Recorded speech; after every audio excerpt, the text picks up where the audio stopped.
What is up, all my fellow operatives? My name is Taft Taylor, or better yet, you know me as the Nemesis James Taylor. This is the Nemesis Sessions, Chapter 23, and my guest this evening is Mr.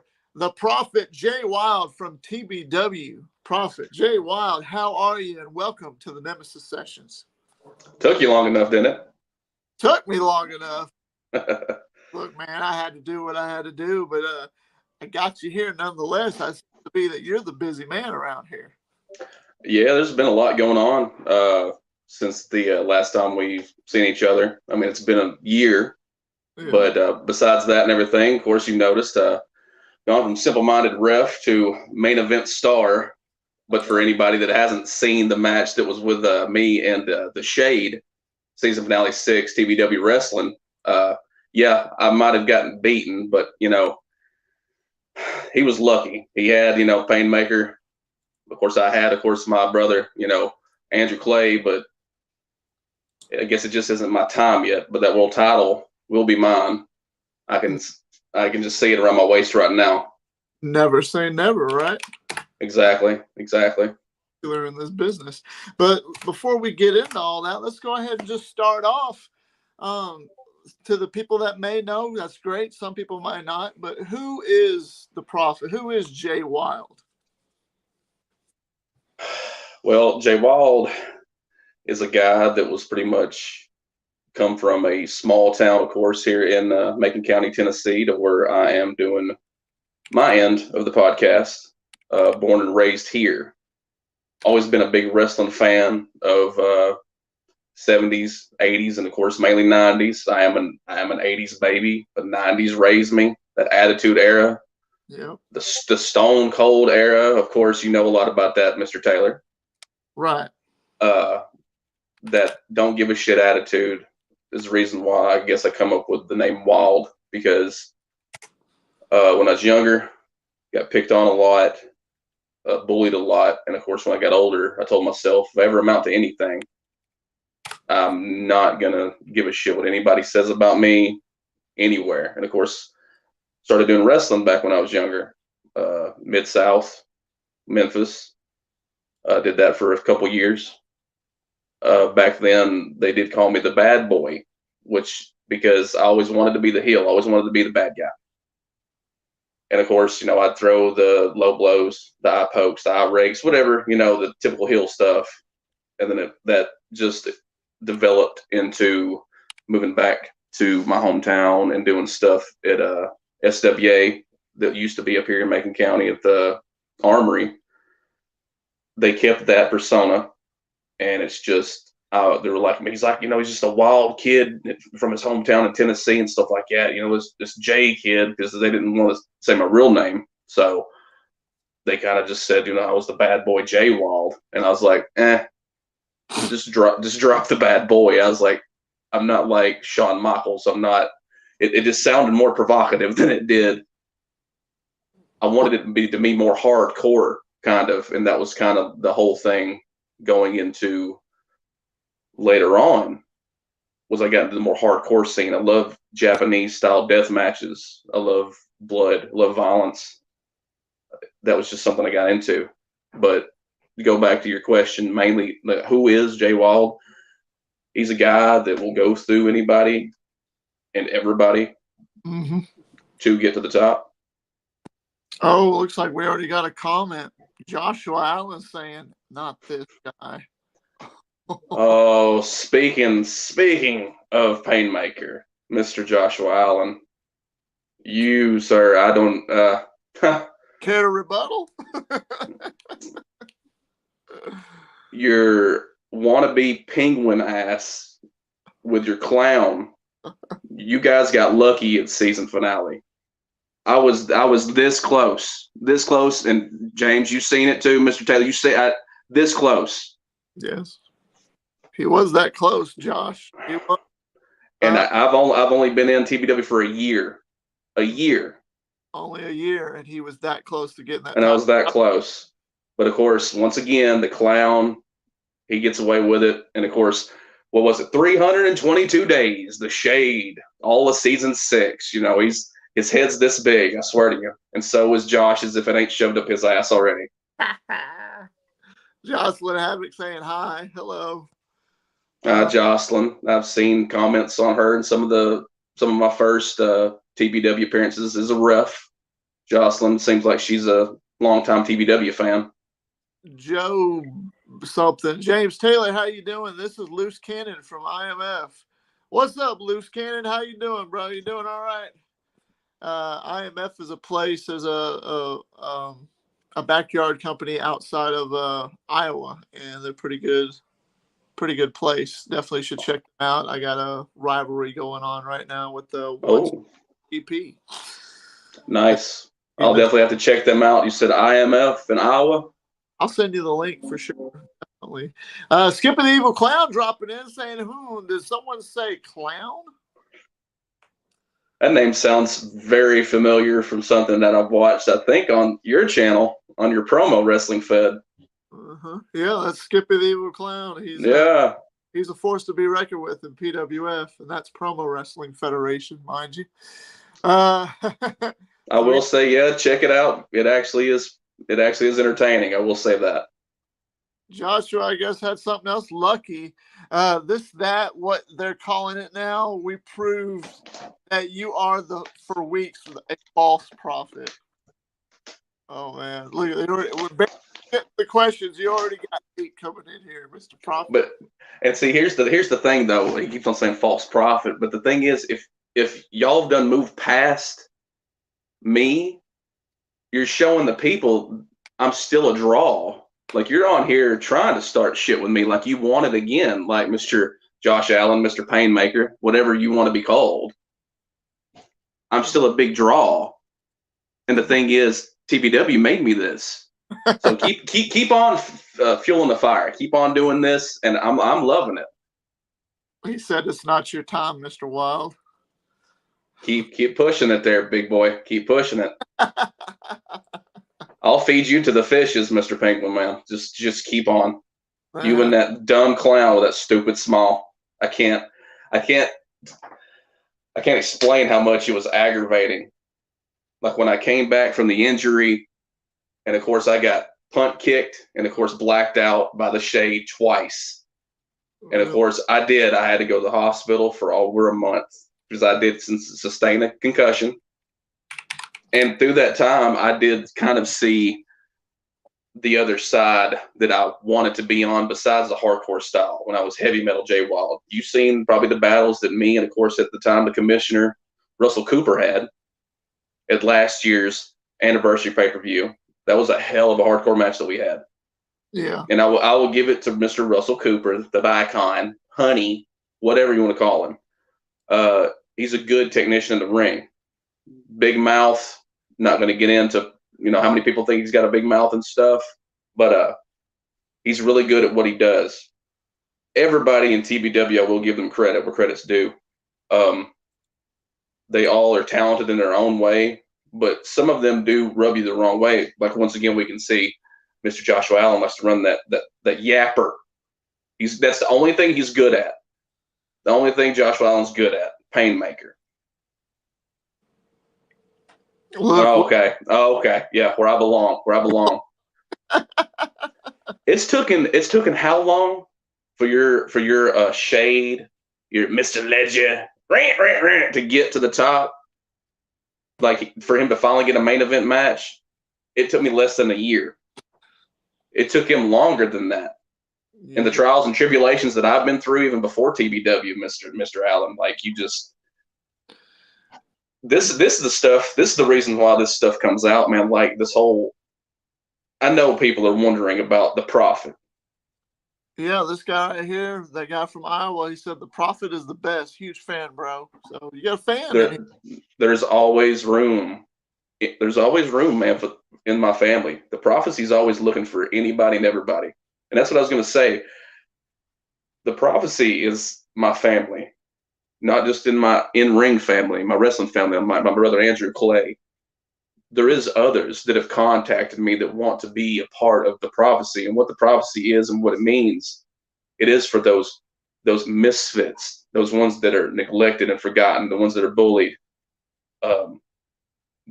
Like, if you follow and believe in the words that I myself are putting out, like, we can be a force to be reckoned with. I know that it's hard to say from me coming out of that big loss at season finale 6, but my time still hasn't come yet. They can say that all that they want. My time will come, and I will hold that title high, and my family will be there beside me at that time. This is a little early in the podcast, but I'm going to go ahead. We could come back to it, but at least read the comment. Skippy actually has a question for you. He said, I watch a couple of TBW matches, but I have a question. Are you the ref that got a stunner? LOL. I'm not sure if it was you, but I just want you to know TBW does very good storytelling. And they do, Skippy. I don't know if that's going to, rub him the wrong way, but Skippy, we'll wait on that. But I mean, if you wanted to answer it, you definitely can. It's totally up to you. I'll just say yes, and we can go on to the next question. Mr. Wild, what has been your best match you ever had and why? Good question. So backyard wise, I haven't been in a lot of feds since I started back in backyard. I am a little bit older than what most people would think. I will be 35 this year. But in the year that I've been in backyard and the few feds that I've been in, so far, I would say my best match I had was at season finale 6 with Ledger. My favorite match so far would have been with Russell Cooper in that hardcore match at last year's anniversary. Really? I like the violence, man. And part of me's thinking that maybe the next place that I go, or if it's TBW's next season, might bring the violence back out a little bit. I don't know. We'll just have to wait and see. Gotcha. Definitely. Well, that's good to know. Let me go ahead and I'll put it into a question I've got for you.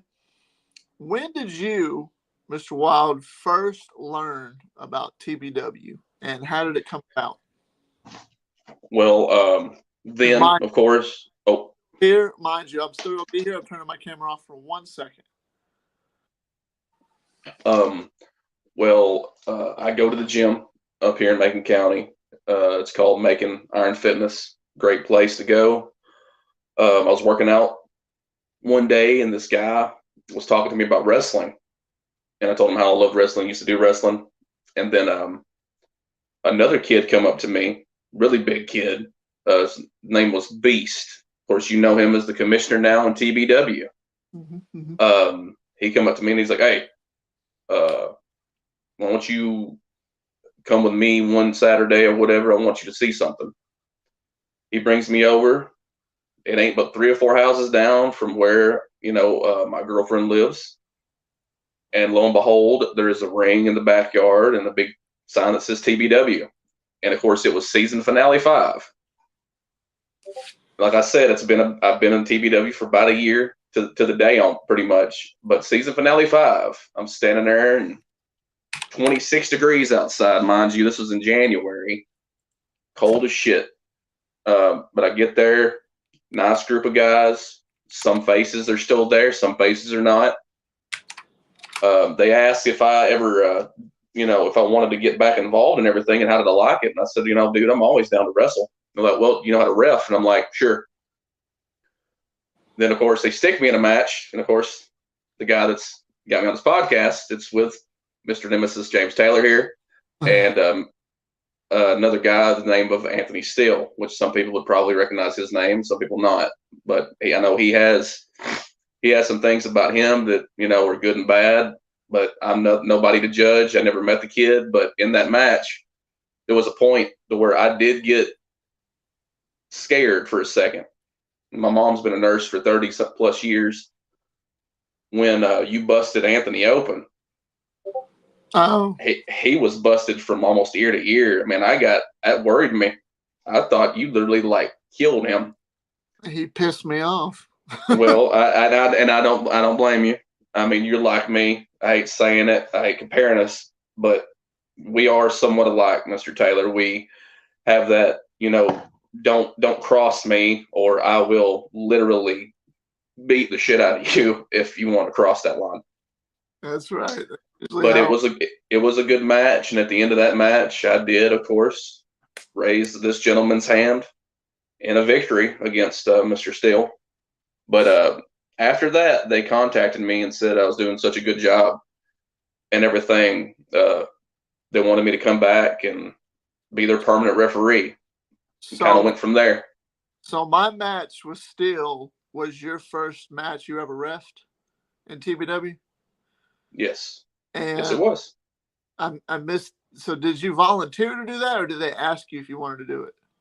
Well, I asked them. I was like, do you guys need some help? Want some help? And then, of course, Beast was like, hey, I think you might want to get involved. Why don't you see about being like a ref or something, just to see kind of just how you work in the ring, your in-ring psychology, how the refereeing works, and everything. So I was like, all right, you guys want me to ref the match? Because, of course, they said it was supposed to be hardcore. And like I told you, I like violence. And being right there in the middle of the violence, I got that itch again. I'm like, this is I've got to get back into this. And I had to figure out how and when exactly I could start. And they told me to come back to the next Rampage, and it went from there. Well, let's hold that thought, because I want to ask you some stuff about that. But Vinny Vince from TBW, both y'all legends, don't ever retire. Lord, that kid, the king of the welterweights. If nobody knows, that kid won the welterweight tournament, and I will give him credit where credit's due. He might be little, but he's got a lot of heart, and I'll give that to him. I respect that kid. Me and him started the same day, and that's funny that you said that you asked me about reffing. He also reffed a match at season finale 5. That was his first time doing that. And we both started at the same time. Me and him's kind of got a little, we've had our moments here and there. We've had our matches and stuff. But all in all, I do respect that kid. He is a good kid. That's good. Vinny, if you're still in here, thank you for being here. I don't know if you remember me very much. Maybe you do. But I was telling some people just the other day that I've seen what you've done since you've been here as well. Not to blow a bunch of smoke up your ass, kid, but I think you can go places. You got a lot of heart. Like I said, the number one thing that you got over a lot of those guys in TBW, I'm going over a hit saying this, but you got a mouth on you, and you don't know how to shut up, and that's a good thing. Don't get that wrong. I will. I'll agree with you on that one. He does got a mouth on him. Yeah. Somebody already. If you want, I could join a different day since you have the greatest on already. All hail the prophet. Uh-oh. Look at that. Hey, there's room in the family, brother. There's room in the family. Bring all your friends. Bring everybody. We just make it all a big happy family. There it is. There it is. So you said watching mine and Steele's match, it was a street fight. Yes. A lot of people in the backyard world, I've wanted to steer away from the hardcore aspect of it because I got all those days behind me. Right. But I had to teach Anthony a lesson that day because he said he's the king of hardcore. And I told him, your hardcore, no offense, is shit compared to what mine was. And I will show you the meaning of hardcore if that's what you want in a street fight.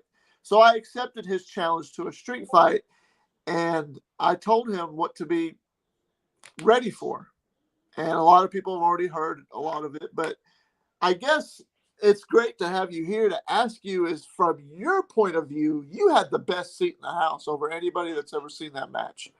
You were the referee. You were front and center of that entire match. Did it look like everything we did to each other hurt? Did it look like I hit him too hard? Would you have done anything different? Any feedback you could give. I'm curious. Well, for one, it was a street fight, so you don't ever ask, did I hit him too hard? The thing is, you need to be asking, did I not hit him hard enough? Would be my answer. My question would be like, you didn't hit him hard enough. Like kids like him, we come from a completely different generation. Like you and me were right there. There's only a 4-year gap. We remember when backyard was a big deal back in the early 2000s. Yep. Like I've seen many of your videos. I'm not trying to, make your head any fucking bigger than it already is, James. No offense. But you was there doing the shit on the ground, going off the cars on the pallets. Just it was different then. Yeah. And nowadays, like Anthony says he's the king of, hardcore. But I'm like, bro, you're just trying to see if you could be the bloodiest at the end of the match. To me, that's not hardcore. To me, it's just how much can I hurt my opponent? I don't even got to make you bleed. If you got a busted lip, broken teeth, a black eye, and you're limping off crying to your mama, I think that's pretty good. But going back to your question about, was the match good? Yes. But in my opinion, you could have hit him harder. He could have hit you harder. Yeah. There was blood on both ends of the spectrum. There was a lot of color in the match for people, that are, still got, not kind of going old school and stuff with the terms of wrestling, but there was a lot of color in the match, and I was hoping I'd see more. Which with Anthony, he did give a lot of color. That's why I did get a little afraid. Like I was like, bro, you're gonna pass out. Like, and he's like, oh man, I'm fine. And I'm like, okay. Like there. On top of that, it was 22 degrees that day. Yes, like when I was there and I walked up, I had on 3 layers of clothes, 2 pairs of socks, and I'm like, these guys really love what they do. And I'm like, I knew right then I wanted to be a part of it. And I appreciate the higher ups that gave me the opportunity to be part of it. And like I said, I wouldn't have made it to where I am now in the status of TBW and somewhat a backyard in Tennessee without them letting me join that day in your match and Mr. Still's match. There it is. There it is. See, I was just trying to. It goes to my original point. A lot of guys in hardcore wrestling now, it's like they're just trying to see who could do the most damage and who could be the bloodiest. Kind of like what you said. It's like that's all Anthony was trying to do. Who could be the bloodiest? Right. That to me isn't storytelling. I was doing a story about teaching this young lion a lesson that the older lion isn't ready to give up his throne yet. Exactly. And until I'm ready to give it up and I can't handle it no more, that day will come someday, not now. But I wasn't ready, and I was going to show him. He's going to have to show me respect. I don't respect him. He's going to have to earn mine. And I was telling a story and then putting that exclamation point on the end of an ass whipping at the end of that match. Where nowadays, like I said, you get all these other guys that are just trying to, who can hit the hardest? Who can make the bloodiest? Oh, and there's one. Yep. Hey, that was cool. Well, yeah. I was telling a story. I'm all about story. Well, I mean, if you was raised like I was raised in the 80s type of wrestling, man, watch some of the matches back in the day. Like for any of the viewers out there, look up Dusty Rhodes, man. Terry Funk and Jerry the King Lawler put on a empty arena match. Mm-hmm. That right there was storytelling on its own. Dusty Rhodes used to put on some of the greatest matches with him and the Texas Bull Rope matches with him and Harley Race, dude. That is storytelling. That is the original, like, hardcore. But if you're like me and you like Japanese wrestling, I mean, yes, they did start the deathmatch stuff. That's more Anthony's style. The more 80s, 70s and 80s old school to me was you. Then you had Anthony here with a deathmatch, and it just clashed. But I could tell on my end, from reffing wise, you was more slower. You was more methodical. You was trying to keep up a decent pace for the story to be told. He was just ready just to boom, boom, boom, boom, boom. And I'm like, man, this kid's got to slow down or he's going to hurt himself in the process. But it is what it is. If he hurt himself, that just makes you, more on top of that to win. And you still won. So it didn't matter. Everything I did to him, it was after I got him, I said, "You gonna stay down?" And he'd yell at me, "No." It's like, "Okay, get up. I'm gonna go back down." And that was That I do remember. You'd keep hitting him, and I'd ask him, "Hey, man, you can stop," and he'd be like, "No," and I'm like, "All right, I'm gonna let you guys go at it, have at it." I didn't do nothing but count the 1, 2, 3, and that was it. It was a fight, but the thing Uh-huh. about it was really because I wanted to know, and I wanted you to feed that to the fans. What was it like on your end as a referee? So let's go ahead and kind of change directions in a way, same type of aspect question, but describe your very first match and how was it? Whether it was before TBW or if you want to, your first match in TBW. You could describe both, but like, what was your first match like? Were you nervous? You know what? Let's rephrase the question. I apologize. You're good. The first match you ever had in your entire career compared to your first match in TBW. What were the Fair enough. What were the differences and a likeness? Well, the thing is, no matter what match it is, I'm calm, but for some reason, I've always got butterflies. To me, if you don't get that feeling of butterflies and excitement, it's time to hang your boots up and say, "Hey, I think I'm done." Because for anybody that's wanting to start like wrestling backyard or wrestling indies or whatever, like you have to have that drive and that feeling of excitement. Mm-hmm. I mean, yes, it's a backyard fed, and yes, I mean it's in somebody's backyard, but at the same time, it's just that excitement of I get to go out there, have this battle, this clash with somebody, and one of us has to come out on top. It's not both of us can. No, it's me versus him or whatever. And I always have that feeling. But going to the question of first match I ever had, differences would be, of course, venue was different, of course, being in Memphis, and then, of course, being up here in Macon County in a backyard, than in a little, like, rinky-dink type building with a decent-sized real ring. The feel's different. The bounce is different. The fans was different. Of course, the fans at TBW are great. So there's no comparison there. Because, of course, you got 20, 30 people in this little arena here, and you got 20, 30 people in TBW arena that's hooping and hollering like crazy. Yeah. It's just, when I first wrestled for the first time, man, I was so excited being that young. I was 16. Of course, I had to sign a waiver. My mother had to sign a waiver saying that I could train and all this. And of course, I get it. Like, if I get hurt, it's on me. Yeah. But no matter what, I ended up getting hurt anyway. I got a spine buster from a guy. And guess what I didn't do? It took in that shin. And then I was just looking up at the ceiling, and all I seen was like those little birds that float, the cartoons just floating around. That's cliche to say, but at the same time, no, I literally saw those birds. Oh, wow. But the first match being in TBW and stuff, of course, it was like 8 years since I've even stepped feet into a ring, makeshift ring, backyard ring, whatever. It all came back, all the training, all the matches and stuff, and just it was like I never left. I didn't get hurt. I had a good match. If I'm not mistaken, my first actual match wrestling was against, of course, the Commissioner Russell Cooper. We had a couple of contests because, of course, he couldn't stop running his yapper, and he thought he was the best technical and then hardcore wrestler. Apparently, he was a hardcore bicon, and he didn't like the way that I reffed and the way that I had a don't give a shit attitude. And I'm like, all right, put your money where your mouth is.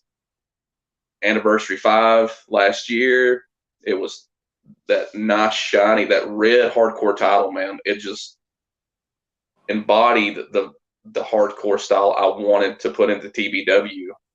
And I was like, if I win, I get the title.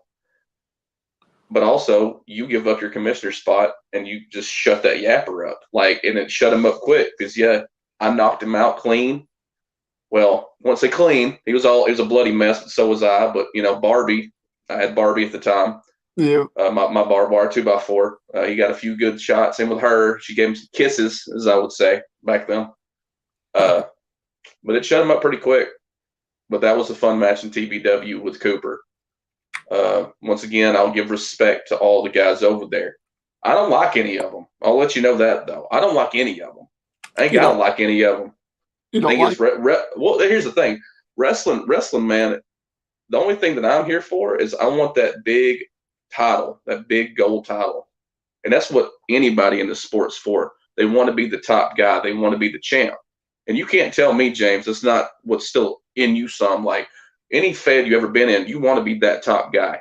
You want to be the champ. But then all these other guys are trying to run in front of you and step on your toes and shit and be like, hey, man, you know, you've only been here a year and this, that, and whatnot. And I'm like, no, like, I got respect for all you guys. The thing is, as soon as you step on my feet, and I'll tell you, I got size 13s. I'll drive those feet you're stepping on clear through the back of your head if you don't get out of my way. And that goes for anybody in any Fed that I go to or that wants to show up. I will not back down from any challenge. I will take on anybody. Like, I don't care. Once again, I have that I don't give a shit attitude. But you step on my toes, you push my buttons. My family and me will bury you. There it is. Mr. Joe has a question for the Prophet, and it is, if you, who would you love to face in a dream match? It could be any wrestler. It kind of goes towards a question that I was going to ask you a little bit later, and that is, well, let's just let you answer that, and then I'll ask you the question. Well, let's do it like this. If it was backyard.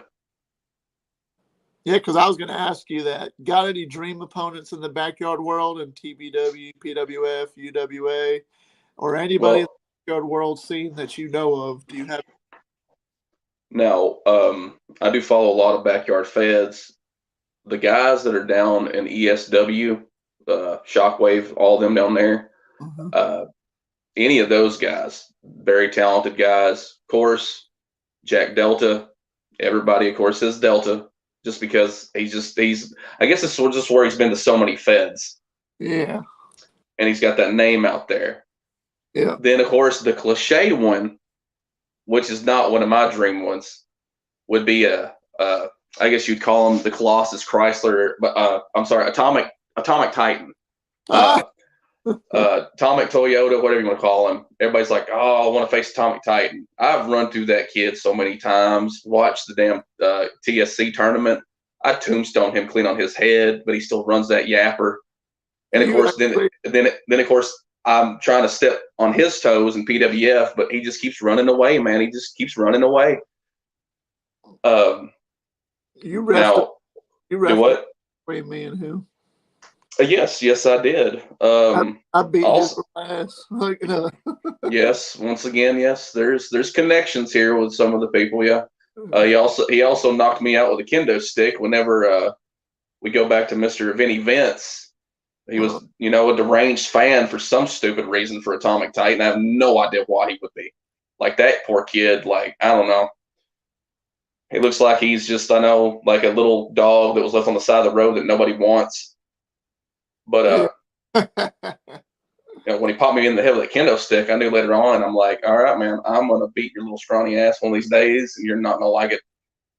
But now, of course, I'm in that PWF Federation because, of course, he can't stop running that yapper, which I'm not going to lie, like those kids, I got some respect for because it's something new. I'm not going to put down anybody that wants to start their own Fed. The thing is, for kids, when we were kids, we dreamed of having our own Fed. By all means, do it. But the thing is, no, if I'm on the card, you won't be disappointed. But if you step on my toes, once again, I'm going to own your damn ass. Yep. All right. Going back to this question, too, about I'm going to go to maybe pro wrestlers. Big influence, probably the biggest influence, and probably yours as well, is, of course, Stone Cold Steve Austin. Yeah. Love to just be in the ring with him and just have that face-to-face. I don't know how good I do with him because, of course, he is one of the toughest sons of bitches that's ever stepped foot in a real wrestling ring. Any guy probably from the Attitude Era in WWF. Dead, I'd love to wrestle Eddie Guerrero, man. He was one of my favorites, dude. When he passed away, I won't lie. This darkened heart actually did shed a tear. Like it did, it hurt me, man, because I watched him from, AAA to when he was Tiger Mask #2 up to ECW, WCW, and then he come as the Radicals, in 2002 and WWF. Like, it's just crazy. And there's so many indie wrestlers that would be an awesome matchup. Now, I'd love to have a tag team match with me and fellow Prophecy member Mr. Clay against, rest in peace, one of my favorite indie tag teams was the Briscoe Brothers. Rest in peace, Jay. Yes, love the Briscoes from the time they started till now, and finally Mark is getting that push in AEW as he should way, way before. But I'd love to face them in a tag match. See, I watched WrestleMania 38 and saw Austin and Kevin Owens, and I was just like, man, if I had made it, I think I'm a year older than Kevin Owens, but and Austin blessed me to do the stunner, because I think I do a better stunner than Kevin Owens. I've never took Owens' stunner, by the way, so I can't say in comparison if you do or not. Well, by the look of it. So, anyways, that should have been my match. But hey, it is what it is. It was still awesome to see him come back. Oh, absolutely. I did mark out. I did geek out whenever I heard that glass shatter, and I'm like, Kevin Owens is one lucky dude, like very lucky guy. Dean Morris coming in here. Will we ever see James Taylor versus the Prophet? I don't know about that, Dean. I don't know. Never say never, right?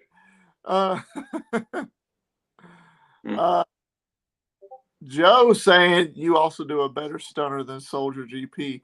Yeah, so this guy, Soldier GP in IMF, he does the stunner as his finisher. And sure. Everybody tells him that I do a better one. It's funny. But I mean, I will say, man, I've taken a few stunners in my career and stuff like that, and you probably gave him the most decent one. Doesn't mean I liked it, but the thing is, you gave the most decent one that is connected enough to where it did make me feel a little groggy after. Made you feel a little groggy? Yeah, just a little. I mean, it's not like it was the best move in the world, To you, maybe, but to me, it was just like, Joe's saying, Prophet, I need to meet you, brother. Once again, the thing is, my home is Macon County, Tennessee, man. But the thing is, too, I mean, I do reside in a different place. When I'm at that arena in TBW, when I'm in that dark forest at my altar, that's the place you want to meet me. Like right now, you guys are seeing a side that I don't let many people see. Like you are seeing Jay Wild, you're not seeing the Prophet. I don't have on the makeup, the outfit. The mindset's still there, but the darkness only really happens whenever I step foot in that arena. Right. Ask anybody in TBW. The only time that they've ever seen me was the Prophet, because I mean business when I step foot in any fed. Don't talk to me. Don't look my way. Just know if you're my opponent and then you see me clear across the ring, you better hope and pray that you get out of there. I wouldn't say alive, but at least you get out of there without nothing broken or hurting the next day. Because that's the thing about me, man. Like I'm in it to hurt you. I want to hurt you. I know that's bad to say, man, but that's the thing. When people come up to me, man, I say, "Oh man, I want to match with you. I want this, that, and the other." It's like, do you really think that you could even remotely step in the ring with me? I'm not trying to toot my own horn or nothing, but the thing is, The year that I've been back in backyard feds and everything, everybody's wanting to match with me for some reason. Everybody, and I don't know what it is. Like, I'm such a card, and that's the thing, Mr. Like, going back to what Mr. Joshua Allen said. For you talking so much smack about what happened in season finale 6, you're just making more people want to watch what I've done in the past year than you ever probably did in the 5 years of being a part of TBW. Like, I am a draw. I am a main event. Like, that's the thing that people understand. Like, these kids nowadays are like, all this kayfabe and shit like that. Like, oh, he's not really like this in real life. Don't tell me how I am, and don't tell me how I act outside of the ring. But the thing is, this is me. Like, I don't give a shit who you are. Like, step on my feet. Talk shit about me or my family. I promise you, man, you'll regret every bit of it. What if the Painmaker, Josh Allen, anybody, what if he got in your face and slapped you or told you, hey, I want to fight you? Would you fight him?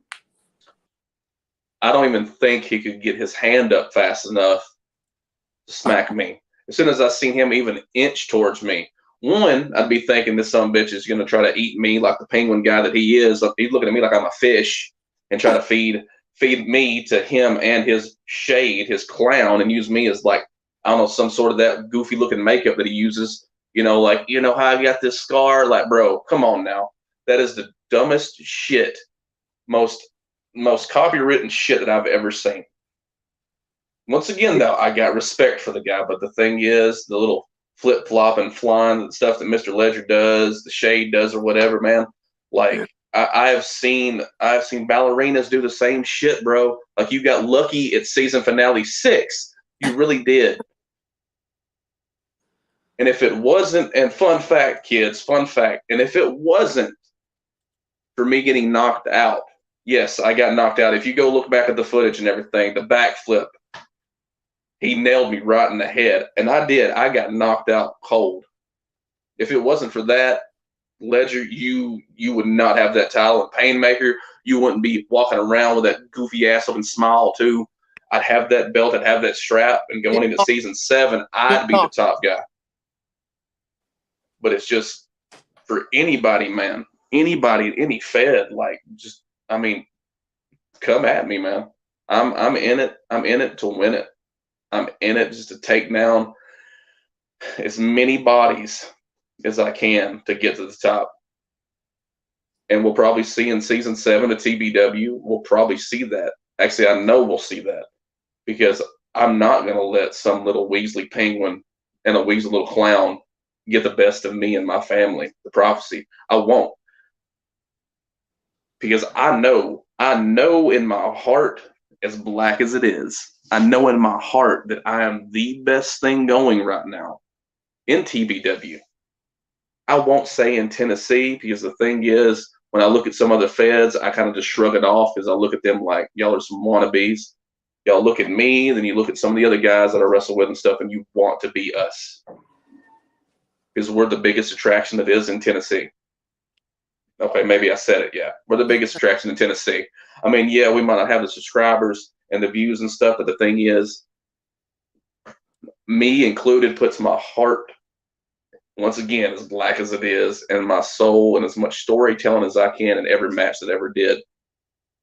Because the thing is, I want people to feel what I feel and see what I'm seeing firsthand. And if you're not doing that, man, I don't want any part of it. But that's the reason why I'm a part of TBW, because, I actually kind of feel like they're letting me be me instead of trying to make me something that I'm not. Really? Well, working on a situation. Oh, well, it looks like we got he might not be able to have it. We got a little surprise guest, Mr. Prophet, for you. Oh boy. Oh, well, never mind. Maybe we'll have to come back. We're trying to work on this right now, but beside the point. Do you blah blah ever Skippy the Evil Clown saying, have you ever versed a clown in PWF? You talking about like in, like, Your Fed that you do, or the Fed like is in PWF, is in what's it called again? Freaking Pride Wrestling Federation, whatever it's called. Have you ever faced a clown? Period. How about that?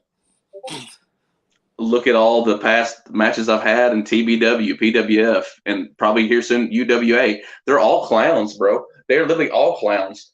Like I said, there's not one person in the Fed that I have been in or will be in that will not bring in as many views, as many subscribers, as many Twitters, twats, whatever the fuck you want to call it, is me. Like the Prophet is the next big thing in the Backyard Fed.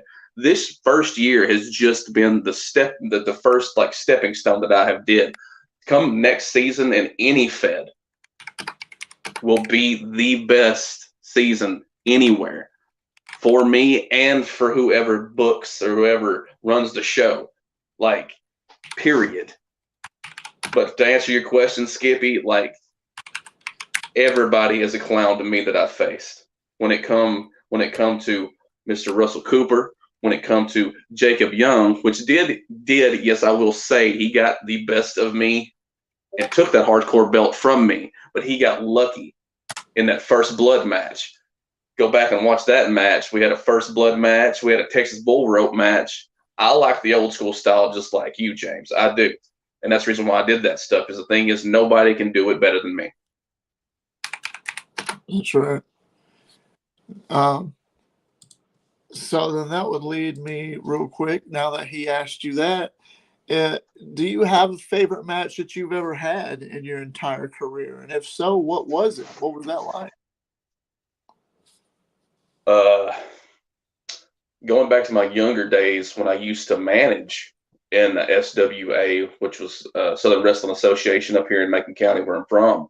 I used to manage a guy named Digger, and they were part of a group and everything, and I was his manager and stuff. And there was one point to where I got involved, and I got involved with, of course, chairs, and got a little violent and stuff. And of course, that was my first big kind of opening, and it opened my eyes to what like I really could do and what they would really let me do. And I was like, all right, I really want to keep doing this. And it just it still sits like a big it still stays in my heart, because I still can remember that day and stuff. The crowd went nuts, but they booed me, of course, because of course I'm the bad guy. I'm the bad guy. So, you know, why do I give a shit? And I remember that day, I never looked back either, because a little kid had my picture when I was walking out of that ring. He was so pissed at me, man. He took my picture and he ripped it in half and spit on it. And I'm like, oh, they have no idea what they've started. And until that day, man, I've kept that attitude, and I just don't give a shit what people think about me. Peter Richards says, I just want to see Prophet kick Daniel Cole in the balls. Bad thing is about Daniel Cole. If it's not like a certain time of the year, I don't know what it is. Like I don't know what it is about Daniel Cole. That is one guy in TBW I will say I haven't faced yet. But the thing is, I don't know what the big deal is about Daniel Cole. Literally, Atomic Titan for some reason is taller than Daniel Cole. Daniel Cole was a Cabbage Patch doll. Like the first time I met the dude, I was like, "This is Daniel Cole. Like this is what everybody's talking about. Like this is the alpha." I'm like, "Do you even know what an alpha is, bro? Like you are 4 foot nothing. You are literally the shortest person I've ever met besides my children. Like I don't know whether to like wrestle you or to like pick you up and put you in a high chair so you can see over everybody for the next match. Like I don't." But I respect the guy enough to say that he's a decent wrestler. He's a decent wrestler. And in the future in TBW, yeah, I might like to have a match with him. It might be nice, but you know, it just depends on the booking and how they want to do the Prophet. Because the thing is, when you do the Prophet right, the Prophet shows up. When you do the Prophet wrong, that's whenever stuff starts happening that you don't want. I mean, I gotta be honest. I don't see. Well, he says, I just can't stand him. He's a stump of a human, my 11-year-old. Absolutely, 100%. Yeah, just call him Stumpy, old Stumpy. But no, maybe later. You never know. Maybe later on, I will get a hold of Daniel Cole, and maybe somehow I might. I got this. Maybe if TBW is listening, maybe if the bookie's listening, whoever. Hey, I got it. So season opening, me versus Daniel Cole, but I can only wrestle on my knees, so it's even. You know, because if I ever stand up, the first time I ever stood up, like I tried to be face to face with Daniel, but the thing is, it's kind of hard because it was almost dick to face. Like, sorry about my language and stuff, but I didn't realize he was that short. And I'm like, bro, I get on my knees and stuff so we can talk. Like, I'm just saying. Well, But you know, you never know. Season 7, I'm open for any challenge for anybody. Daniel Cole, he is up there. Would probably be in one of the better wrestlers in TBW. He is up there, of course, with the Woo Man Gage Flair, which we won't get into. Mr. Flair, he is the biggest. Whew, Lord, that guy right there, man. I got to be honest. I don't see the draw power, or I don't see anything in Daniel Cole. Honestly, I don't. He's not believable to me. And I mean, if I had to go one-on-one with him, I'd make short work of him, just like I did anybody else. But it is what it is. I will give it to Mr. Cole and everything. I mean, he is a strong little guy. He is. I've seen him pick up bigger dudes and throw them around and stuff. He is quick on his feet. And I did referee a couple matches with him and Mr. Shade, Mr. Clown Man, whatever the hell you want to call him. That damn clown. I think it was actually No Return last year. I refereed their match, and you know that was actually part of when I got fired from being a ref because I screwed up. Like apparently I screwed up the count, and you know him and you know the jackass paid me off, which that was a crock of shit. I didn't get no money, and the money he gave me was fake. Get that, fake. Was it? Oh, absolutely! Like it literally trying to hand me that shit off in the middle of the show and everything, and it drops, and I'm like, all right, cool. It was fake. And I'm like, I should literally shove my foot clear across everybody's face right now because they got me fired as a ref. And you talking about pissed, like that was all that I cared about was wrestling. Besides my family, that was all that I cared about was wrestling. Yeah. And then for that to happen, and then of course later on, Mr. Matthew Joseph fired me because apparently I was a terrible referee. I'm like, is there enough shit going on right now to where, you know, you got to fire me? Like, I thought I was a decent ref, but apparently, you know, me accidentally getting paid off of fake money calls for, you know, termination, which that doesn't make any sense. But anyway. Bailey, and what's good, brothers? And he's saying, what to you makes a good wrestling promo, Mr. Prophet? Well, you gotta put the effort into it. A good promo, it's gotta feel real, and it needs to be real. I don't care if you're the greenest guy or the biggest vet out there. The thing is, you can come right off the streets and get a microphone, and if you make me literally feel either your pain or feel your energy, I'm sucked in, man, from the get-go. Like I've seen promos to where they're just god terrible, like it's worse than the shit on the bottom of my boot, man. But I've seen promos from guys that literally are the greenest that can be, put on some of the best promos, and it's believable. And you believe them from the get-go. And then you find out most guys, including myself, use real events that's happened in their life in their promos.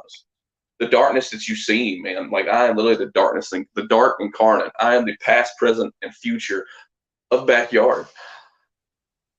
I've had things happen to me in my life, man, dark shit that's happened to me, and I put it into my promos, put it into my vignettes that I did, and you believe that that really is me, which it is me.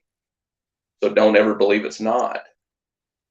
I want you to feel the pain. I want you to feel the suffering, the anguish. Are you done already? Oh, Jesus. Are you done with your yapping and your whining and your bitching? You're so like an old woman at prom night trying to get a piece, for God's sake. I've had enough of you old farts. That left one on the corner holding his mouth like an old... Go play some bingo, okay? You two old farts are on there having your own private little meeting. You think I didn't want to inject myself into this? Seriously? That is the only thing that I will say that Josh Allen is good at, is injecting himself in everything that has to apparently do with someone else. You ain't got nothing to do with this, Painmaker. Nothing. Like, the thing is, it was all me and Shade. And if you would have got that big beaky ass nose out of my business at season finale 6, I would have took that title. But of course, somehow you got also my brother Andrew ejected out of the match. So I don't want to hear me and Mr. Taylor here playing bingo together and everything. You look older, if not older, than both of us. Like, Jesus, hang up your shit and go on somewhere. Like, just watch season 7. Look, I'm gonna get a hold of your ass, and it's not gonna be good. Look, Wild. Are you ever we proved what you were for the past weeks, sitting over that little altar of yours, acting like a Benny Hinn, prophesying left and right that you were going to take down the Shade once and for all. What did you do? You choked. Just like Anthony Steele against James Taylor got his ass whipped. He choked that freaking greaseball pussy like he is. He's nothing but a pussy. And speaking of other ones, Atomic Toyota, that little weasel, he left what I started, okay? What I started to go to the Lion's Den, Pride Wrestling Federation, and then he goes to the underground, that place, and tries to make a name for himself, because we all know without a belt, he wouldn't be jack shit. So we can agree on something at least there, if you would agree. If not, that's on you. But go ahead, speak up. Speak up. Yes. Well, no, what I'm saying is, speaking of belts and everything, that's the only reason why half the time we see your ass flashing around in every match. You sir, need to get a damn actual belt for your fat ass. I can't stand it half the time. Hey, you're talking about everybody in this chat here and there, but like I said, once again, it proves that I am an attraction for Painmaker to get on here and to talk shit about me. I'm still relevant. I'm still in the main event scene, and that still means I am going to get a piece of that damn title come season 7. Well, we're about to have a very interesting first. Mr. Painmaker, you don't mind staying in here for a bit longer, do you? Yeah. I got all the time I need. Prophet, Nemesis. Mr. Prophet, we got another guy that wants to, I guess one more guy that wants to meet you too. Okay. Let me just bring him on if he's ready. I believe he's right here, Mr. Captain Law. God, this simpleton. This Mark. Simpleton. Excuse me, Mr. Chris Jericho. Since when is someone with an original gimmick a simpleton? Okay, I mean, we've got people who kind of mimic a gimmick up here with Stone Cold. We've got I don't even know what to call Crazy Steve up in my corner, but you just directly ripped somebody off. So don't call me a simpleton, or else maybe I'll hit up your brother. You know, the only good thing that came out of your family. Wait a minute. He said that's not his family. That's my family. Clay is a weak link. That chump, the only way that little moron, that fucking goof, has to stay relevant is to hide behind the coattails of this bald idiot. That's what it is. He has to hide behind Dark. I've said this for weeks. Wild and Clay are leeches. And Taylor, it's a good thing your ass is doing podcasts, because I thank God above that you're stuck doing podcasts than coming back to a ring so you can break a hip one more time. At least he can still step in a ring. What's your excuse? Your oxygen tank don't drag that far enough? Hold on. Hold the phone here. Look. Mr. Prophet, not Prophet, Painmaker, Josh Allen. Look, listen, bud. You know what I'm capable of, and don't keep poking me, okay? Just don't keep poking me. You sit there, be the manager that you're good at being. Well, you're kind of good at being, and that's all you got to do. Just shut your mouth. Now see, I didn't come on here to blab to you, Taylor. We've done that before, you know. Best episode of the Nemesis sessions to date. I definitely didn't come on here and choose to run my mouth to TBW's. Yeah, exactly. I came here to talk to Prophet. Well, the floor is y'all's, Prophet. He wants to talk to you. He wants to ask you something. Are you up? What do you want? What do you want, Mr. Law? Now, see, things have happened that have negated our paths from crossing. Obviously, we were supposed to cross paths here soon in the land of pride, but things happened and decisions were made, and I was quietly let go from PWF. Bet people didn't know that. Now they do. But there's a new place that just opened up in Lafayette, Tennessee. Something called MCW, I believe. Ran by wrestling's greatest fucking tragedy, or whatever he calls himself this time around. Oh shit! Oh, that Mark? Yeah, that Mark. You wouldn't be talking about Xavier Thorne, would you? Anthony Steele 2.0, yeah. Fair enough. Something we can agree on. That Thorne is definitely an Anthony Steele 2.0, for God's sake. That we can agree on, Law. For one thing. By God, welcome to Raw, fans. Josh Ross here. No, stop interrupting me. I am talking. I don't care if you're agreeing with me or not. Thank you for your agreements. My compliments to the chef. Now shut the fuck up and listen. Anybody pull your string, garden gnome, shut the fuck up. Did you just call me a garden gnome? Did you just call me Did a I garden stutter? gnome? I don't know. 90% of the time you do. Like, quite frankly, it's really hard to hear you sometimes over your southern drawl. Okay, and sometimes that face paint like leaks down into your mouth and you start choking on it. Anyway, Jay Wild, what's the likelihood that our paths cross outside of the land of pride, outside of the underground, and, well, definitely outside the realm of TBW? I know you're kind of tinkering here, tinkering there. I'm not going to say you're any places because I don't know where you're really at. But I know the prophecy is, well, diverse, for lack of a better term. Well, having you and apparently Painmaker on here is causing Mr. Taylor's shit to go haywire. Like, damn. Don't worry. I thought you was good at this shit. It happened when he tried to have me on the show. It took us fucking 4 tries and 3 different lobbies just to try and get a show going. Oh, God. I'm beginning to think he's not only ripping off Stone Cold, but he's ripping off McDonald's Wi-Fi down the street. Who? Mr. Taylor, your screen there is going about as haywire as Atomic Titan's career back in BCW. No, that's because I'm in the middle of a text. When I text, it shuts my screen off for some reason.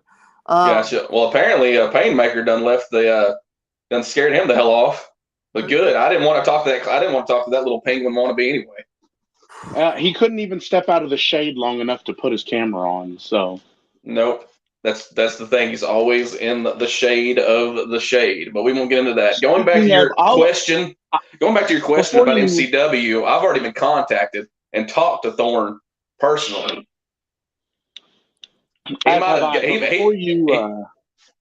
Before you answer, I will say you should have won. You always should win. You know what I'm talking about. I will not disagree with you on that. I've been told by many people that I should have took that gold home in season 6, and I said to this day, I was cheated out of that title. I was cheated out of it, and they know it. Anyway, MCW. I'm no stranger to making that trip. I don't know what their first show will be, when it'll be, or where it'll be. I know it'll be in Lafayette. Maybe the best wrestler in TBW faces what was the best wrestler in PWF. Why? And maybe we tear it up. Well, for lack of a better term, as Jay Wild saw, because I'm pretty sure he's in the same chat I was in, people don't like when you disagree with their religious beliefs, if we're keeping it 100. And, I've been told 2 or 3 different things. One thing was they didn't have plans for me, which is a crock of bullshit because I've got the chat that has the plans in it. And the other one was some roster members' feelings, which I'm going to go with the latter of the roster members' feelings because there were some people pretty upset with my personal religious feelings and the fact that they didn't agree with their religious feelings, which I'm not putting anybody on blast because everybody's free to have their own beliefs. And if we can't civilly talk about them like adults without somebody getting pissed, then you're obviously not mature enough to have that kind of mature conversation. Well, it's like every time I feel like getting close because I need to kick your ass. Every time. Let me take care of it. I'll work it out because me and you are due a match. I mean, it is what it is. All I know is not only have I been was I cheated out of a banger ass story in UWA by, being let go from there, but I was cheated out of a fucking massive storyline. I don't know if you were made privy to the story or not, Jay, but there was a banger ass fucking story playing, man. Whew. All right, so it looks like somebody wants to come in here. I'll let him come in here for a few minutes because he wants to say his piece. So, are y'all okay with me bringing this gentleman in for a minute? Hey, I mean, it's your podcast, and I'm the guest. Yeah, I'm just here to shoot the shit. You, Mr. Prophet, are proven to the world. What did you say earlier in the podcast to Painmaker? You're a draw, right? Everybody wants to talk about you and talk to you. Yep. Somebody wants to come in and say his piece, I guess, to something else. I don't know, maybe to you. But I'm going to let him come in for a minute. Mr. Anthony Steele. Oh, boy. Oh, here we go. God almighty. Here we go. Yes, sir.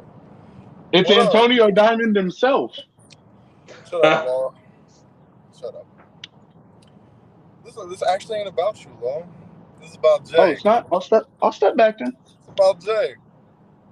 What's up, brother? First of all, how you doing, man? As you can see, I could be doing better, of course. I ain't got no gold, but I could be doing better. Shit happens. It's been a while since I've had a conversation with you. And the last time I've heard your name come up in a conversation about me is when you yelled on an episode of TBW, "Hey, I'm Anthony fucking Steele," and fucked up my move. Which I'm not gonna knock you for trying. What? But yeah, man. It seems like to me, when someone does that, that's a call out, my boy. That's a call out. And what are you saying? Want to face him or something? You want to face him in a match? See, James, like I just said, I'm a draw. Yeah. Okay. A draw. Yeah, I'll give you credit where credit is due. You're good at what you do. I'm good at what I do. I've made it to multiple companies, multiple places. I even made it on the indie scene last year. So You used to do indie scene, right? When I first talked to you, that's what you said. Years ago, bro. Years and years ago. Well, now it's 2023, and Anthony Steele's made it to the indie scene. So I think it's time to see. And I'm not gonna smoke up my own ass. I'm gonna be respectful about it. I did it with James when I called him out. James was a guy that used to wrestle when I was just a little man. So let's see. Sometime, some way. I know it won't be in TBW, which I'm fine with that. I'm perfectly fine with that. But there needs to be a time and a place where Jay Wild can actually face Anthony Steele.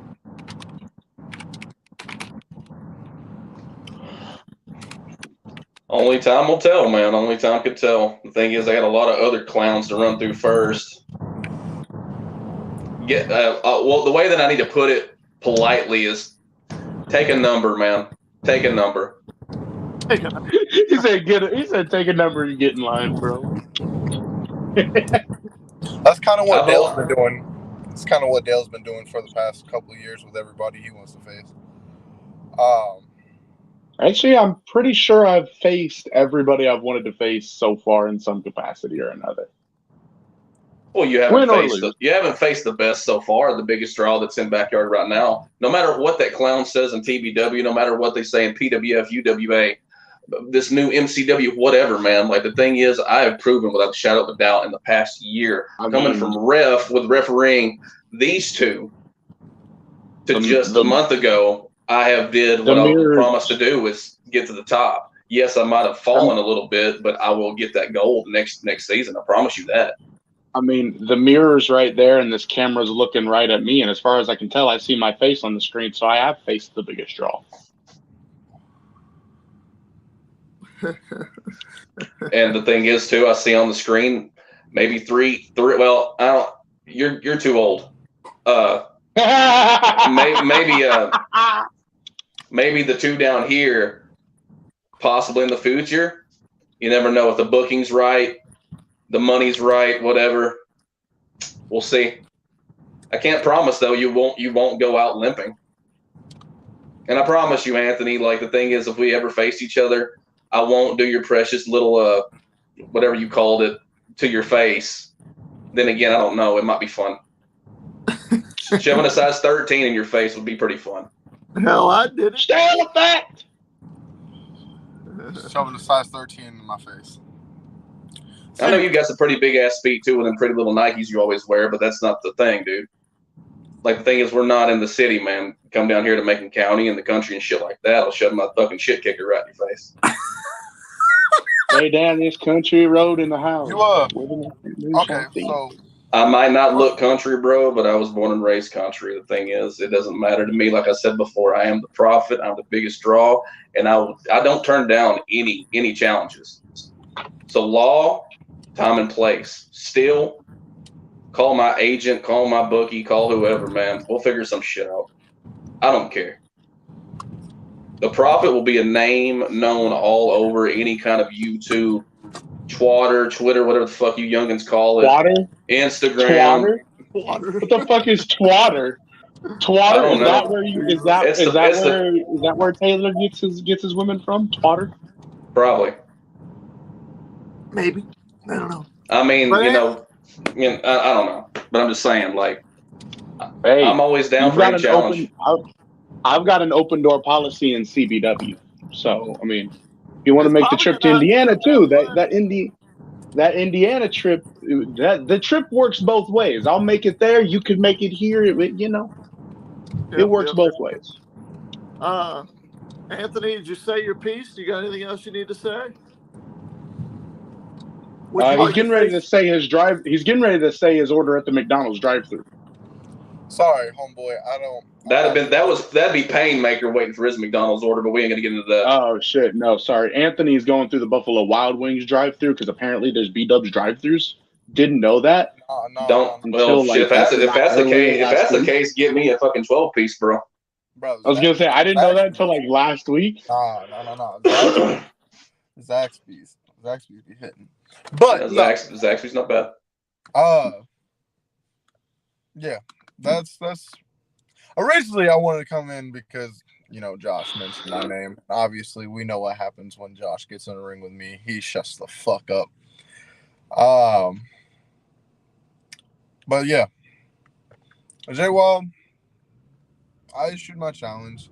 We'll figure out something. And trust me, I am in the South. I'm in Memphis, Tennessee right now. I live in Memphis, Tennessee. So coming to the South isn't a problem. Now, the problem that might be taken apart is how you think you're gonna win my ass. Trust me, I've been hit by a lot bigger and a lot harder. I'm not knocking what you can do. I've seen your work. I've seen how you are. It intrigues me. But I'm gonna say this: if it comes down to Jay Wild versus Anthony Steele, I don't want no normal match. I'm gonna bring out a match that should have been done a long time ago.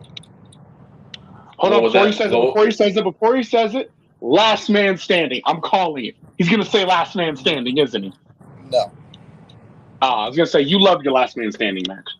Then what is it? What is it? No holds barred. I told James, Mr. Taylor, like I told you, man, he's always wanting that hardcore shit. So makes sense. It makes sense, doesn't it? I mean, everyone's seen I can work both. I can work the hardcore. I can put my body on the line, and still get especially up and when walk someone away. else is pulling. Especially when someone else is pulling out the fucking blade and slicing your fucking forehead open. Right, and I walked out champion that night. So remember that, Law. Remember that. I wasn't knocking it. The fuck? But Well, you want to face the Prophet one day, right, Anthony? yes, sir. Okay. Well, hey, we're gonna let you go. I gotta get one other person in here real quick, and then we're gonna have to cut it short. Well, end it. But I'll talk to you here in a little bit, Anthony. Are you on the road going somewhere, or are you on your way home? No, I'm moving into my new place. Okay, great. All right. Well, then I'll talk to you in a little bit. All right, nice talking to you, Jay. Fuck off, Dale. Eat my ass, bitch. And I'll holler at you in a little bit, James. All right, later. All right, so I am going to bring somebody else in here. I know y'all got some beef, apparently. Captain Law, you wanted to come in here to talk to Mr. Wild. CJ Wild, that's what's the magic about all this. But I've got somebody from a completely different world. He's from the promo world, and he liked to meet both of y'all. Are y'all interested in meeting him? Yeah. Don't make me go out to my car and get my promo championship.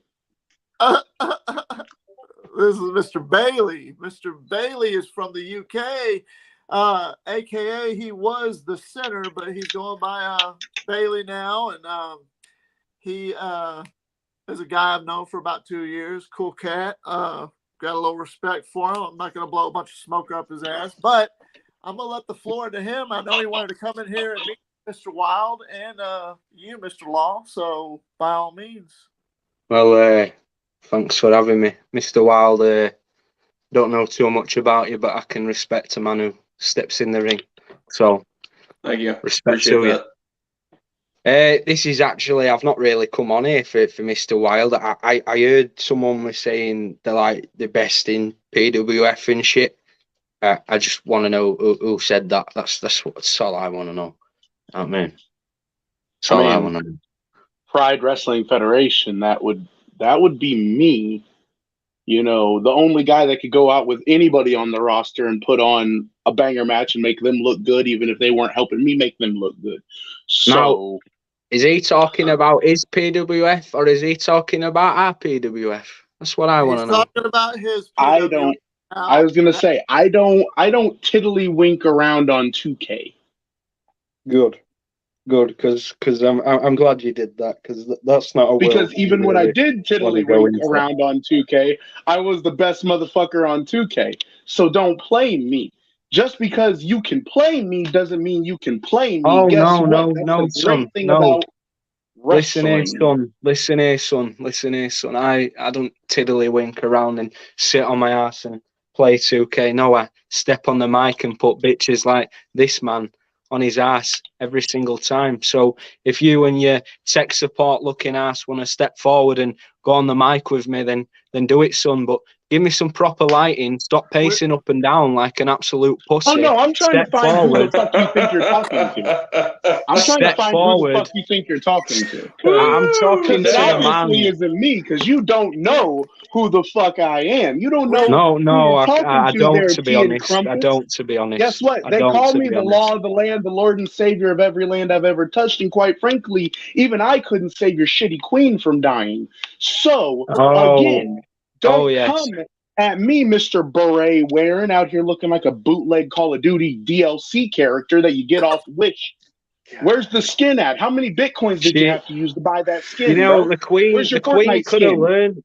The queen could have learnt something from your eyebrows and your hairline. They're socially distancing quite well. She probably could have done with that.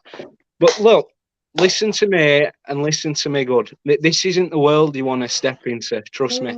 Make I've eye stepped in your world. Hold on, because I've Hold stepped on. in No, your no, world, hold stepped on. out of Before your we world, and start, stepped through your world. this will be a first on the Nemesis sessions. We're gonna have, if Jay Wild's okay with it, we'll have a little promo battle between Mr. Bailey here and Mr. Captain Long. Now, you can't underestimate Bailey. Look, I know you're used to the promo game, but just like you have with me, and you haven't learned your lesson ever, a real wrestler, backyard wrestler, doesn't matter. You can't underestimate us. So, Mr. Captain Long, Look, I mean, if he wants to be the 2K guy, I'm not underestimating him, because quite frankly, I've seen some killer 2K stuff. Don't get me wrong, the arts of wrestling is out here putting on some fucking banger 2K this shit. guy knows nothing. Okay, so just like he was saying, James, why don't y'all make it? Why don't you both cut a promo on me? On you? Make it fun. Make it on me. How bad do you want me? Show me and/or tell me in a promo that you're going to face me in the next up-and-coming big event. Let's hear it from Law. Let's hear it from Mr. Bailey. And before y'all start, love your work, Jay Wild. Keep up the great work rate, Jack Delta. Good to see that Jack Delta didn't delete YouTube off of his phone like he did every other social media. That's good to know. Thank you for stopping appreciate by. that. Appreciate that. But Once again, before y'all promo battle each other, how about it? Are you up for the challenge, Bailey, to cut a little promo on Jay Wild here? If you had to face him, I'd be more than welcome, but I want to kind of hear. I want to kind of hear what this man's got to say to Mr. J. Well, I want to see his skill. If this is so easy, so I'll be the gentleman as I am, and I will let ladies go first. So please go.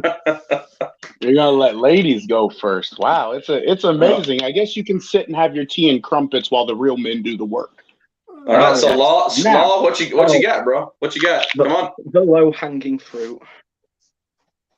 Low hanging fruit. You would know all about that. I see your nose in the camera. Almost as low hanging as your drooping man tits. They are a little droopy right now. I haven't hit the gym in a little bit. You're right. You know.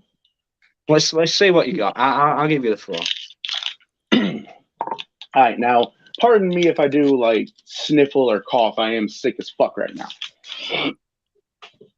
I'm not going to use that as an excuse when I beat his ass. But Jay Wild, the prophet, you run around TBW talking about a prophecy when in actuality, the prophecy has foretold a man coming in, wrecking shop, taking everything he wants and leaving. And you have not fulfilled your prophecy. See, Jay Wild, you don't know me like I know you. See, you don't do the research on me like I've done the research on you. You need the backup. You need the people helping you. You need the people flanking your left and your right. I've never had someone watching my six. I'm the law of the land.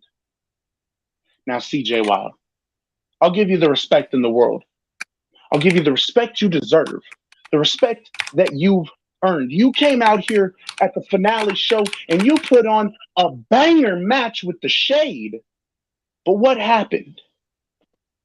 Once again, you failed to fulfill your prophecy. The stained glass window was shattered. The book was rewritten. The tree that you promo in front of was burnt down. See, it's not about what you do behind the scenes. It's not about what you say. It's about what happens when you step through those ropes. And when you step through those ropes, as far as TBW is concerned, you're one of the best. But you've never faced. You muted me.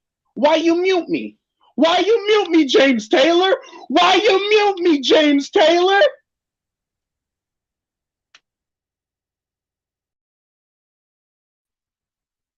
Why you mute me? Why did brother mute me? I was on a roll. Fuck, man. Bro muted me and threw my whole vibe off. But you know what's great about getting your vibe thrown off? Is just like people heckling you in the crowd, you have to get right back up on your feet and continue the match, continue the battle, continue the fight, something you can't seem to do. You can't seem to lift yourself back up, Jay Wild, and continue the fight. See, you lost to Ledger. And what are you going to do after losing to Ledger? Maybe take a step down. Maybe go after the United States Championship. But wait, you can't do that because that's your own Prophecy Brotherhood's title. So you're not going to go after him because he's the only successful member of the Prophecy thus far. Because it sure as shit ain't, who else is in the Prophecy? I don't know. No one gives a shit.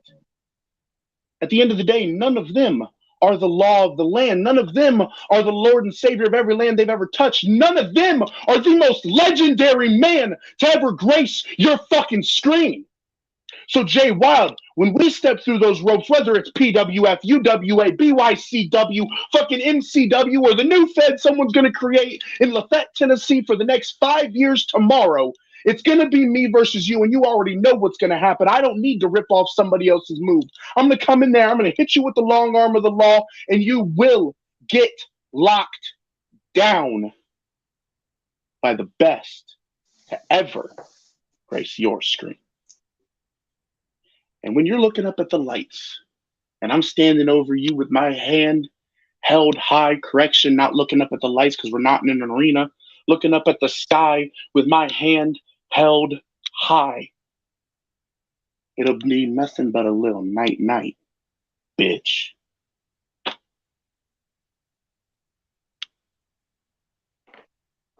Not too bad for coming up off the top of my head. Usually I have a little time to prepare, you know.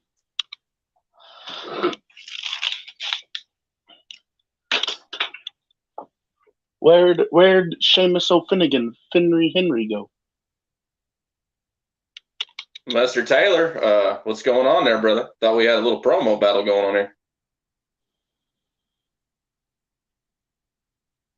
I got him speechless. That's all it is.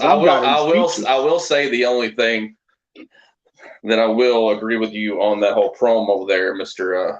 Law, was yes, I did fail at fulfilling the other half of the prophecy.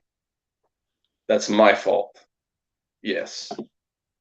But you lost but you lost me though whenever you was saying something about that you would beat me, and it was an okay promo. Yeah, like I said, I do better when I have time to prepare or a story to back it. Like I can cut a promo. But I will say that you do have a good and you probably heard this from many of people that you've been with or whatever, it seems like you do have a good mouth on you. No pun intended. Okay, I'm back. Oh, hey, look. So welcome back. When I joined XCW, which was like the first real backyard company I'd ever worked for, they had the ring and everything. It was a major fucking that was my one thing I knew going in that I could do, was run my fucking mouth and promo my ass off. And that's solely because I've done the competition promo stuff. But I learned real quick that competition promo versus the promo you have to tell on a wrestling show, two completely different worlds. And I think even James can agree. Like, you can come out here and you can completely berate somebody. You can cut them down. You can destroy their character in a promo. But you go out here into the wrestling world and you have to prolong your story. You have to tell your story without the use of action. And that's a whole different monster entirely. So it took me a long time to be able to take the promo artistry the picture I was able to paint in the competition world as a promo artist and transition that over to an on-screen promo, a wrestling promo. Like the first promo I cut for XCW, I was face to face with somebody. We were setting up for a last man standing match. And like, I am so glad the camera was up here, because if it was a full pan, you'd have seen my knees fucking shaking. Because like, I was like, don't fuck this up, don't fuck this up, don't fuck this up. Granted, you can retake and recut if the promo isn't good, but like, I'm always one that's like way too nervous to fucking shit up, and like, I want to get it right on the first try or it's not worth doing. And there's just some points where like it doesn't happen that way. Yeah, it seems to be part of it sometimes. That was definitely interesting. All right, so I don't know what happened with Mr. Bailey. I get and now Mr. Wild just disappeared randomly. Oh, welcome back to the Nemesis Sessions, episode 20 with Captain Law. Yeah, we're running it back. Back at it like a bad habit. There he is. My bad. What happened? There we go.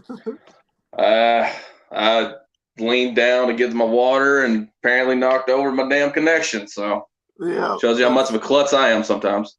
That's what happened with mine. I was actually really looking forward to hearing what that the Bailey guy had to say. Yeah, what happened there? He likes to talk a lot of trash, but now he's not here. I don't know what happened to him. Maybe his UK Wi-Fi or something went out. I don't know. I win by default. I am your victor by default. Joshua Allen sitting there laughing. That's everybody's reaction when they watch Joshua Allen's last match. Oh, that's a knock. Is that a low blow? Is that a low cut? I'm trying to even think about when his last match was. Like, the thing is, he hadn't stepped foot in the ring besides when he sticks his nose in my business. So I don't even know. I'm pretty sure his last match was like,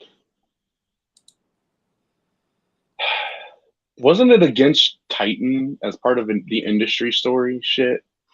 Like the first go around, something like that. That's the thing, man. That's old news to me, dude. Like, right now, I'm just looking at the future. Like, I give a shit less about TBW's past. Yeah. Even when it had to do with that guy. What was that supposed to mean? Yeah. What do you mean by that guy, huh? That's kind of yeah. What do you mean by that guy? Guy. He kind of knows what I mean by that, but we won't get into that right now.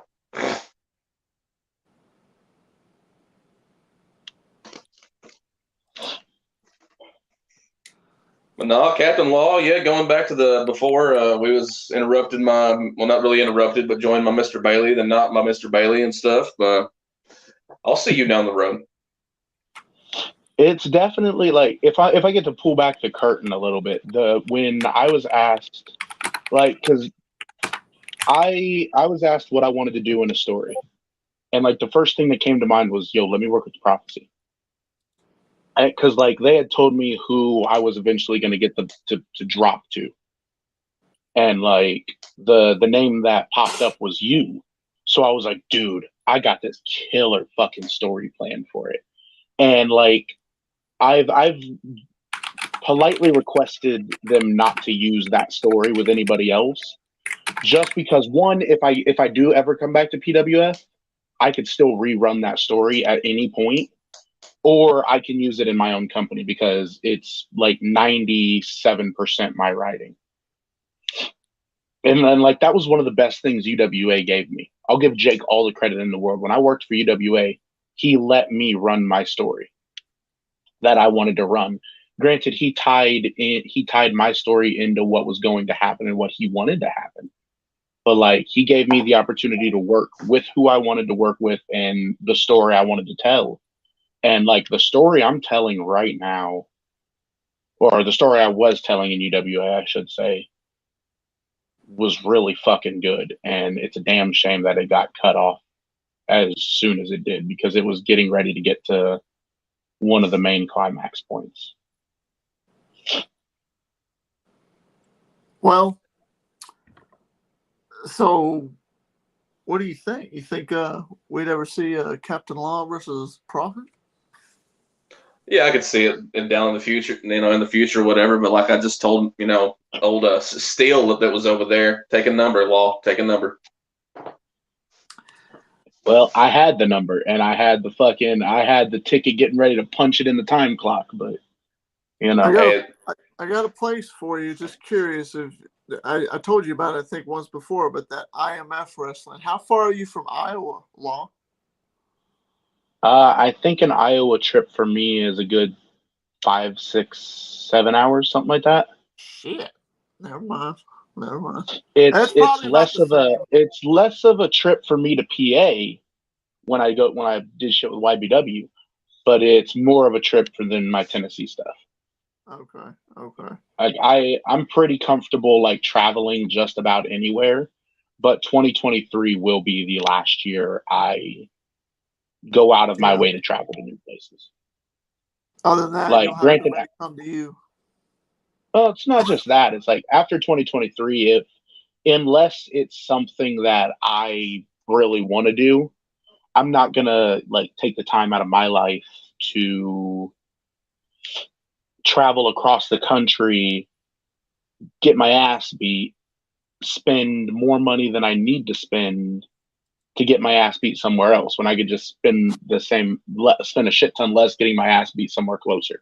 Yeah. Like when I said in my Nemesis sessions, I think I had said when I'm at the end of 2023, I'm taking it down to 2 or 3 companies, and like I'm only going to be doing one traveling company. Originally, that was planned to be PWF, and now that obviously isn't happening. So, what the fuck do you want, Painmaker? I swear to God. Okay. I had to get back. Okay. I remember earlier you said something about a challenge, or I think it was Old Man Fossil Taylor up here. Something about a tag match. Is that what I heard earlier a few hours ago? A tag match. a few hours ago, the live's only been going for just a little over an hour and a half. How long were you in the pre-lobby? Like, were you in the pre-show to the pre-show? He's locked in my closet right now. He is my bitch from time to time. Hey, whoa, Josh, you're in the closet. Shut up in there, Painmaker. Shut up in there. No, that's the U.S. champion's job. He's good at being your bitch. That's what he is. A side lackey. A guy that carries Hey, don't talk bags. about Andrew like that. I've got it on good merit that Andrew Clay is a fan of Captain Law. Don't talk about Andrew Clay like that. He a fan. Who the hell will be a fan of this idiot? This four-eyed goof. This little moron. Look, I'm going to give you a little word of advice, Law. Stay in the promo world, okay? Damn. Okay. and then he left. And stay quiet in there. Stay quiet in there. Sorry. I throw some food underneath the damn door, and he gets pissed. It's not like peanut butter jelly with the crust cut off. And I'm just like, shut the fuck up, and you'll take it. Painmaker, that's enough out of you. I'm sure with him sitting in your closet, he's used to taking it. And the thing is, I had to take a lot out of the closet too, just so you know. Anyway. Well, once again, got a lot of respect for him, but the thing is, if he doesn't shut up, I got to lock him back in there. That's just the thing. And also, why would he want me to stick to the promo world? Then there'd be nothing entertaining. Like, if I stick to the promo world, I won't be joining these podcasts to come in here and bullshit with people for 30, 40 minutes at a time. Well, go ahead. No, go ahead. What were you going to say? No, I was just going to say, this has been fun. It just shows me that, I am doing a good job, I guess, at what I'm supposed to be doing for all the people coming in. for all the nice little texts in chat. Yeah, and that comment from earlier, I don't know where the hell it went. Anyways, Dean Morris said, will we ever see a James Taylor versus a Prophet? I thought about calling out Jay Wild. I thought it would be interesting, but I thought to myself, he was just a measly referee at the time, but that's beside the point. What do you think? He referees better than you wrestle, so shut the fuck up. Really? Yeah, you think so? No, I don't know. I haven't paid attention enough to him refereeing. He makes more of an impact wrestling than he ever has reffing. So, okay, I'm gonna go off the cuff here. You be fucking quiet for a minute. This is not the Prophet. Fuck that. This isn't Nemesis. Fuck him. This is James talking to Jay. Yeah. Yes, I reffed you and Anthony Still's match. Did I have fun with it? Yes. But the thing is, as soon as you put your hands on me, not once, not twice, multiple occasions, went to the board, tried to get shit done, wanted to face your ass, but for some reason, you weaseled out every time. And I got fired because of your ass. I got fired, James, because of you in my ref position that I loved, man. So you're taking it personally? Is that what you're saying? Yes, absolutely. I'm taking this shit personally. Because the thing is, you being as old as you are, I agree with everybody on this chat. You couldn't lace my boots. You couldn't talk as good as me and hell, even Law here. But I promise you, man, if we ever would have had that match, I would have shoved this size 13 up your ass. And you never would have laid a stunner on me. Like, dude, there is no telling what would ever have happened if you would have ever stepped foot back in TBW. PWF, UWA, I don't give a shit. You show your ass up, I promise you, James Taylor, Nemesis, whatever the fuck you're called now, I will bury your old ass, and that, I'm fucking done. Well, I was going to show you something, Mr. Wild, before you decided to leave, before you got all hot and bothered and let me stand my ground, you son of a bitch. The last time I remembered you was your ass was laying flat on the ground, courtesy of a stunner. But you know what? Since it looks like you got a little bit pissed off and decided to run off right there, what do you got to say, Mr. Law?